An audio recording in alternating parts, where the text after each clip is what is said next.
मैं नोट्स लेके आया हूँ, मैं अभी प्राइम मिनिस्टर नहीं बना हूँ तो कुछ भी बोल दूँ मन में। तो मैं प्रोफेशन से एक डॉक्टर हूँ। बस ठीक है, उतना ही है। तो डेली 1000 पेशेंट्स आते हैं और अपनी जान मेरी हथेली पे रखते हैं। और एज अ गुड डॉक्टर मैं यही कहूँगा कि ये उनके लाइफ का सबसे बड़ा इररिस्पॉन्सिबल डिसीजन है।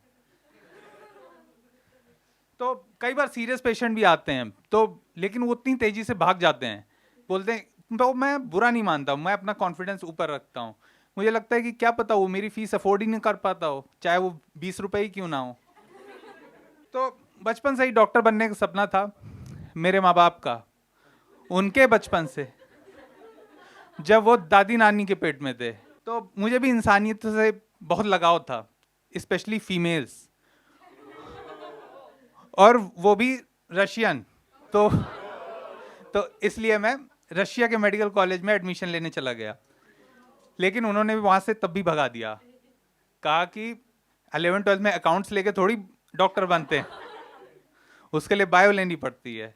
तो फिर मैं आया वापस 11th-12th बायो से की। बहुत मेहनत की मैंने, और सिर्फ 2 करोड़ में मुझे प्राइवेट कॉलेज में एडमिशन मिल गया, और वो भी Stanford institute of medical science Ghazipur, जहां पर मैं खूब गांजा पीता था और चरस फूंकता था, और सप्लाई भी खूब करता था क्योंकि वहीं आसपास में होता था।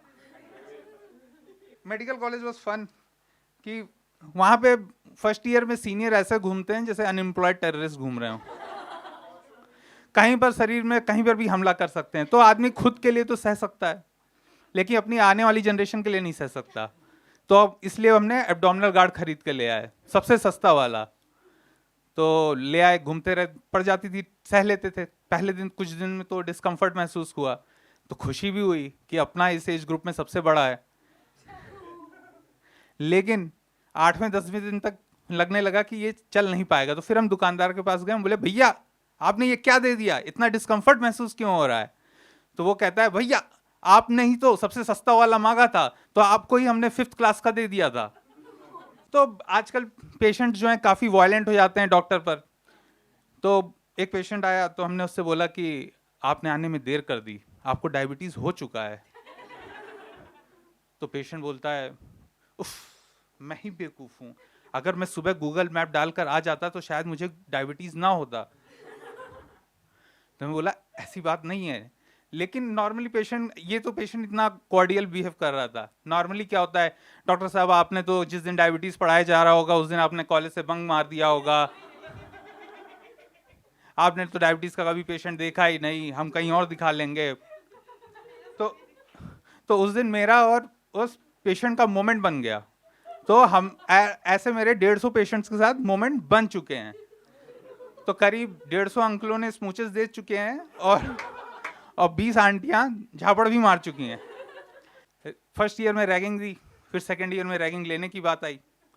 तो एक आया लड़का, उससे पूछे कि बताओ ये डॉक्टर साहब कहाँ से हैं, क्या हैं? तो बोले देख के तो लगता है डॉक्टर साहब साउथ इंडिया से हैं। तो मैं मुझे लगा कि ये रैगिंग ले रहा है कि दे रहा है। फिर हमने पूछा कि फिर बताओ और बताओ, हाँ इनके पापा तो कोई साउथ इंडियन होंगे और इनकी मम्मी तो क्रिस गेल लग रही हैं। तो मैंने बोला भाई इसको दौड़ा के इसको फील्ड के 2 चक्कर लगवाओ। फिर ये 2 चक्कर लगा के पूछता सर आप बता दीजिए कहाँ से हैं आप? मैं बोले मेरे दोनों पेरेंट्स अफ्रीकन हैं, ब्लैक लाइव्स मैटर।